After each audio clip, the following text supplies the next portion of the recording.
Estás escuchando el podcast Dios no está callado. Acompáñanos a conocer a Jesús a través de los Salmos.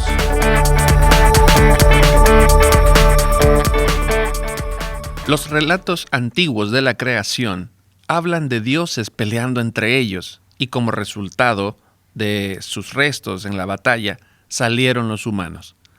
Si vemos la historia en general de las civilizaciones antiguas, vemos cómo ellos tenían una lista no pequeña de deidades a quienes les rendían tributo. Los griegos con su Olimpo y los romanos también que no se quedaron atrás. Y aunque pareciera extraño, hoy en día, en pleno siglo XXI, en lugar de dejar de creer en dioses, los seres humanos siguen creando dioses y se rinden ante ellos aunque no lo acepten.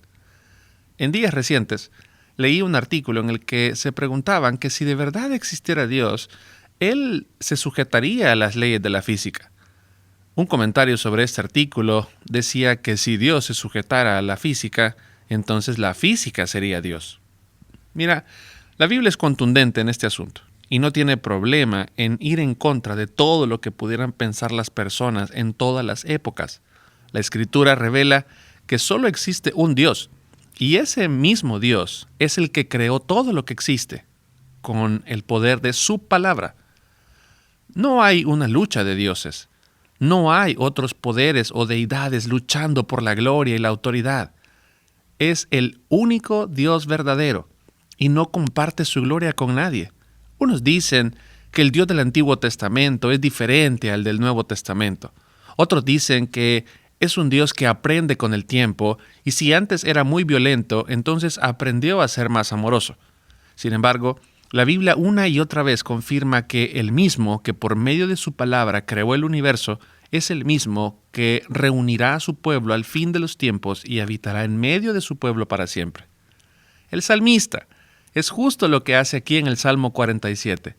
Se alinea con lo que Dios ha revelado y no solo reafirma que hay un Dios verdadero que está por encima de todo, sino que invita no solo a su pueblo Israel, sino a todas las naciones a adorarle y rendirse ante Él. Esto es claro a simple vista mientras leemos el Salmo. Él llama, por ejemplo, en el versículo 1 del Salmo 47, Él dice, aplaudan pueblos todos, aclamen a Dios con gritos de alegría. El versículo 6 dice, canten salmos a Dios, cántenle salmos, cántenle salmos a nuestro Rey. El versículo 7 dice, Dios es el Rey de toda la tierra, por eso cántenle un salmo solemne. Esto no es simbólico. Esto no es algo que solo se da en el corazón. El salmista está invitando a las naciones a que usen literalmente sus manos, sus voces, sus melodías, de lo que hay en las cuerdas vocales. Inclusive el salmista invita que las emociones también sean visibles y audibles. Él dice que griten de alegría.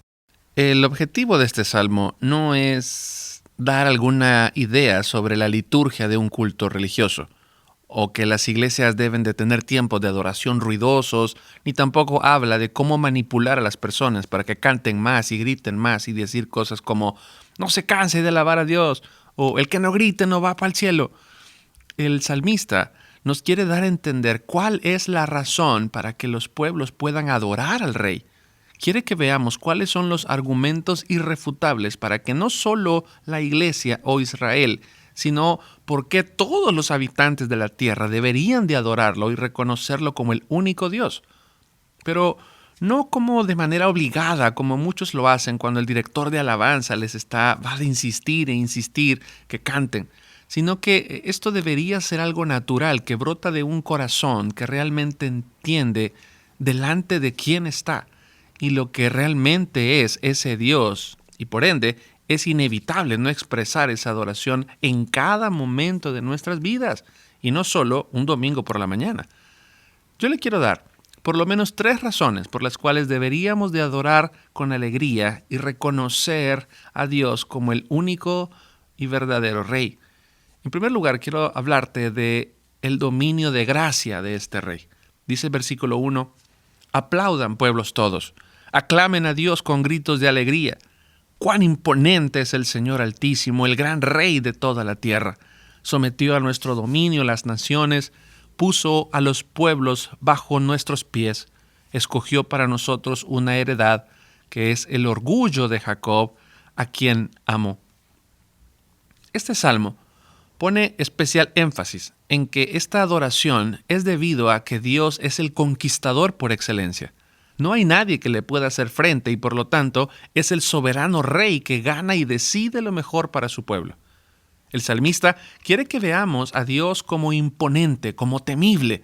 Es un Dios tan poderoso que su victoria no se debe a errores de sus enemigos, sino que Él ganó porque es infinitamente más poderoso. Y aquí el salmista recuerda cómo Dios pelea las batallas de su pueblo y especialmente cómo ese Dios fue el que puso a todos los pueblos vecinos de Israel bajo los pies. Es decir, Israel conquistó la tierra y a los que no expulsó los sometió por la obra que Dios permitió. No fue la fuerza de Israel, no fue la estrategia militar del pueblo, o que Josué, el conquistador, hizo un gran trabajo, sino que fue Dios quien les dio esa victoria. Puedes nuevamente leer el libro de Josué para deleitarte de la manera como Dios iba conquistando pueblo a pueblo para que Israel tuviera un lugar seguro y tranquilo donde vivir. De hecho, las naciones temían a Israel, pero como lo dice Rahab en Josué capítulo 2, que ellos han visto, el pueblo de Jericó ha visto cómo Dios va adelante de ellos. Es decir, no hay nada que los detenga porque Dios está con este pueblo. Mira, el pensamiento normal que podemos llegar a tener sobre la conquista cuando leemos sobre este tema puede ser un poco interesante, pero mira, los enemigos no tenían oportunidad ante Israel. Si Dios había designado exterminarlos y dominarlos, eso es lo que sucedería. No podrían poner resistencia. Sin embargo, como te decía, para muchas personas esto parece algo injusto. Esto parece simplemente ver a Dios como alguien despiadado que aniquila personas y destruye pueblos enteros. Sin embargo, no es así. La aniquilación no debería de ser la sentencia final para los que no son israelitas. Estos pueblos se habían desviado para ir en pos de otros dioses. Al establecerse como nación, estos pueblos que estaban alrededor de Israel, ellos iban a darse cuenta de lo que realmente significa estar bajo el poder y mandato de Dios, del Dios verdadero. Cuando ellos vieran a Israel, ellos deberían de dejar sus dioses paganos, que no son nada, y rendirse ante el verdadero Dios que tenía Israel. La espada no debería de ser todo para los pueblos extranjeros. De hecho, muchos otros pueblos no fueron aniquilados, sino que habitaron en medio de ellos. A pesar de que eso fue el mandato de exterminarlos. Pero también es algo que Dios permitió para que estos que ahora estaban bajo el yugo de Israel como conquistadores de esta tierra, estas personas serían bendecidos por estar sujetos al pueblo del Dios verdadero. Solo piensa en esto. Antes que Israel pasara por Jericó, Rahab, esta mujer que vivía en Jericó, ella servía a otros dioses. Pero después de la destrucción de Jericó, ella estaría dentro del pueblo de Dios para servir al Dios verdadero y de hecho entrar a ser parte de la genealogía del Mesías. Piense en otro ejemplo, en Ruth, una mujer moabita que servía a otros dioses. Sin embargo, pasa a ser parte del pueblo de Dios y sirve al Dios verdadero. No solo es residente de Israel ahora, sino que adora y sirve a su Dios. Ya no más a los dioses de sus padres. Y también esta mujer llega a ser parte de la genealogía del Mesías.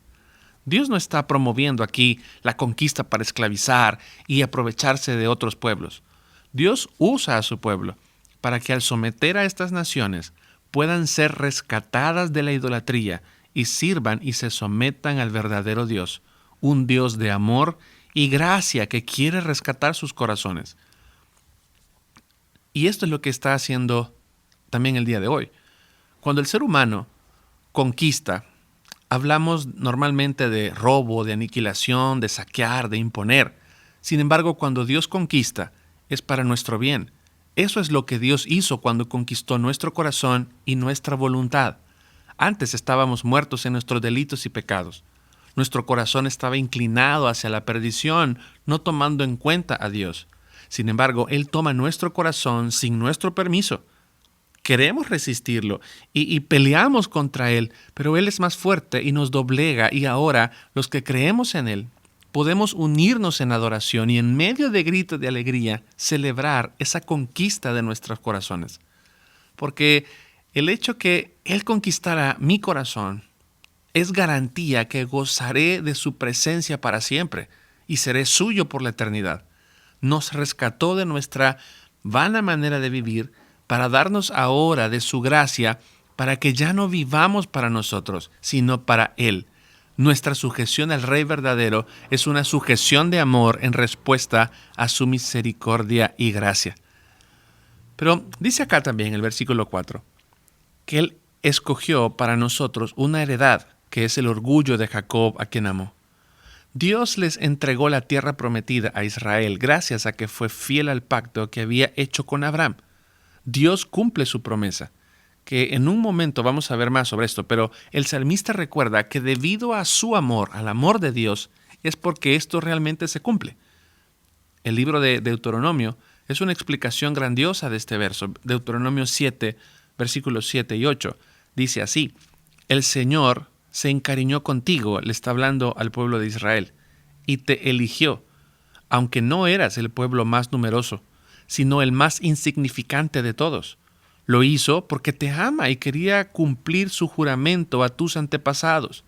Por eso te rescató del poder del faraón, el rey de Egipto, y te sacó de la esclavitud con gran despliegue de fuerza. Dios no sacaba ventaja de darle a Israel todo esto. Dios lo hace por amor y fidelidad a sus promesas.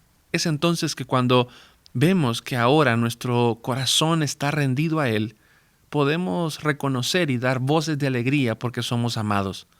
Nos salvó y rescató del pecado simplemente por su gran amor. Nos rescató del poder y esclavitud del pecado con su gran fuerza y poder. No fue nuestra fuerza, no fue nuestro plan, fue el suyo, fue su amor, es su misericordia, es su gracia la que nos conquistó para nuestro bien. ¿Cómo no alegrarnos, celebrar, cantar y dar voces de júbilo ante ese sometimiento y dominio de gracia de parte del Señor? Pero estar encima de estas naciones era una responsabilidad para Israel, de extender gracia y misericordia a estos pueblos para que se rindieran al Dios verdadero. Así somos llamados nosotros ahora, a ser de bendición a los demás, para que otros, al ver lo que Dios ha hecho en nosotros, puedan venir a Él y unirse a nuestro favor. La segunda razón por la cual debemos de cantarle y adorarle a Dios y reconocerlo como el verdadero Rey es por su presencia de gracia. Dice el versículo 5, Dios, el Señor, ha ascendido entre gritos de alegría y toques de trompeta. Canten salmos a Dios, cántenle salmos, cántenle salmos a nuestro Rey. El salmista usa palabras que nos narra 2 de Samuel, capítulo 4, verso 15, cuando David lleva el arca a Jerusalén. El arca representa la presencia de Dios en medio de su pueblo. Cuando Israel iba a la guerra, el arca era llevada entendiendo que era Dios quien peleaba por ellos. Es por eso que el salmista nos pide que se toque la trompeta y se den gritos de alegría cuando el arca entre en Jerusalén. En este sentido de este salmo, dirige los pensamientos a entender que es Dios quien entra al pueblo proveniente de una gran victoria y el pueblo celebra y canta al Rey poderoso. Lo que me llama la atención aquí es que el gran Rey de todas las naciones que menciona en el verso 2, aquí el salmista dice que es nuestro Rey. Es decir, está a nuestro favor, está con nosotros. Él pelea por su pueblo y nosotros somos ese pueblo. Se invita, por tanto, a que el pueblo cante y dé gritos de gozo por su Rey, por el cuidado de su Rey, porque son parte de su pueblo.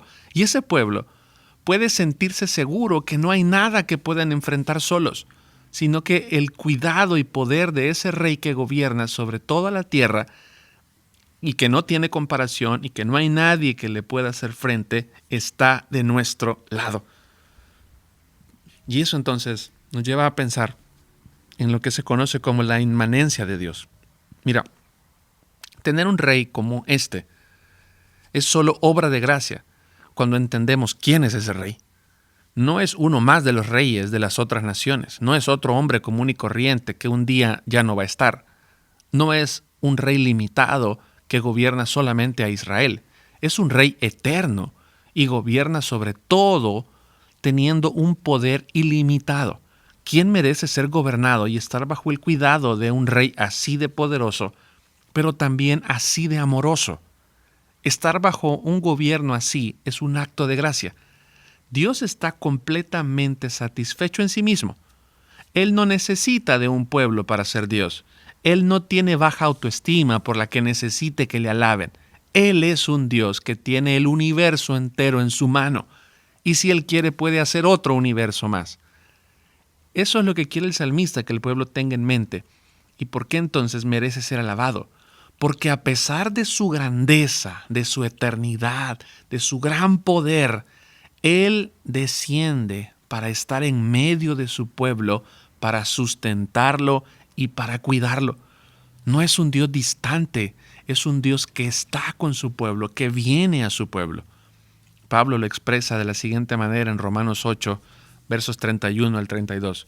¿Qué diremos frente a esto? Si Dios está de nuestra parte, ¿quién puede estar en contra nuestra? El que no escatimó a su propio Hijo, sino que lo entregó por todos nosotros, ¿cómo no habrá de darnos generosamente junto con Él todas las cosas? Mira, ahora no tenemos un arca con nosotros, pero tenemos a lo que el arca apuntaba. Tenemos a Cristo. El arca no solo era un símbolo de la presencia de Dios o un amuleto de buena suerte para las guerras. El arca era el lugar donde se vertía la sangre del cordero sin mancha una vez al año por el sumo sacerdote para pedir perdón por los pecados. El arca representaba el lugar donde Dios tenía misericordia de su pueblo al otorgarles gracia y perdón por sus pecados. En la cruz, Cristo derrama su sangre y la ira de Dios cae sobre Él para garantizar el perdón de pecados para todos los que creen en Él. Ese sacrificio garantiza la presencia de Dios en medio de nosotros y por eso Jesús dice estas palabras en Mateo 28. Y les aseguro que estaré con ustedes siempre hasta el fin del mundo. Por eso celebramos y cantamos y nos gozamos porque el Dios que reina sobre el mundo entero está en medio de nosotros. Fue a pelear la batalla que nosotros no podíamos pelear ni mucho menos ganar.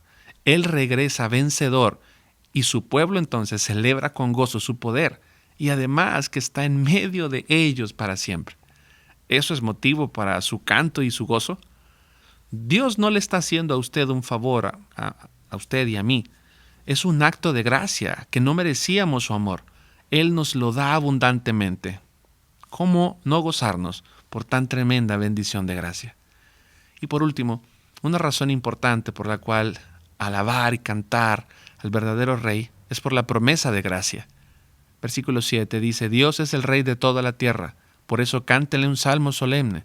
Dios reina sobre las naciones, Dios está sentado en su santo trono, los nobles de los pueblos se reúnen con el pueblo del Dios de Abraham, pues de Dios son los imperios de la tierra, Él es grandemente enaltecido. Nuevamente el salmista llama a la adoración al pueblo, reconociendo la grandeza de Dios y su soberanía, y cómo no solo reina en Israel, sino que reina sobre todos los pueblos de la tierra. El salmista expresa entonces el cumplimiento de la promesa del pacto con Abraham. Dice el salmista que los nobles de los pueblos se reúnen con el pueblo del Dios de Abraham. ¿Por qué menciona a Abraham? Para que Israel recuerde su promesa y su pacto, y recuerden también su rol dentro de este pacto. Mira lo que decía la promesa en Génesis 12, versículos 2 y 3. Haré de ti una nación grande, le dijo Dios a Abraham, y te bendeciré, haré famoso tu nombre y serás una bendición. Bendeciré a los que te bendigan y maldeciré a los que te maldigan. Por medio de ti serán bendecidas todas las familias de la tierra. La promesa no solo era para Israel. Este fue el problema de este pueblo, cuando ellos menospreciaron a las demás naciones. La idea de Dios al escoger a este pueblo era que ellos fueran un modelo para los demás pueblos y que al verlos quisieran buscar y adorar al Dios de Israel y de este modo todas las naciones fueran bendecidas por Dios. Sin embargo, Israel falló en esto. Pero la promesa continúa y sigue vigente. Y Pablo explica este texto en Gálatas 3:16. Él dice, ahora bien, a Abraham fueron hechas las promesas y a su simiente. No dice y a las simientes, como si hablase de muchos, sino como de uno, y a tu simiente, la cual es Cristo. Vea esto, nosotros estamos, por ejemplo, aquí en México, o somos latinos, o de hecho, yo personalmente soy de El Salvador, y muchos de los que nos escuchan ahora están en otros estados o están en otros países. No somos israelitas. Sin embargo, nos gozamos y adoramos al Rey de Reyes. Damos gritos de alegría al comprender que el Dios que hizo todo lo que existe es nuestro Dios. ¿Cómo fue posible esto? Porque Cristo hizo posible que las demás naciones fueran alcanzadas por el mensaje del Evangelio. Dios hizo posible en Cristo que todas las familias de la tierra pudieran escuchar el mensaje de salvación y ahora de todos los confines de la tierra se anuncia y se atesora el nombre que es sobre todo nombre.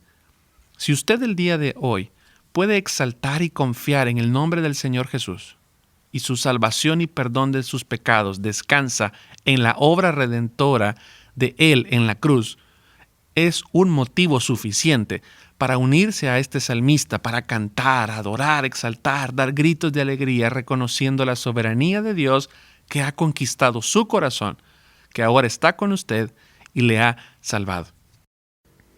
Nuestra responsabilidad como creyentes es ahora el rol que tenía Israel. Anunciamos al mundo lo que significa vivir bajo el gobierno del Rey que está por encima de todo el universo. Nuestra labor no es condenar a otros, sino anunciarles que solo en Dios pueden encontrar descanso sus almas como nosotros la hemos encontrado. La iglesia es como una vitrina para que el mundo pueda observar lo que Dios puede hacer con pecadores. No que sean perfectos ahora, sino que en medio de sus debilidades saben dónde encontrar refugio, restauración y perdón. El creyente puede mostrar al mundo cómo podemos alegrarnos en medio del dolor y del sufrimiento.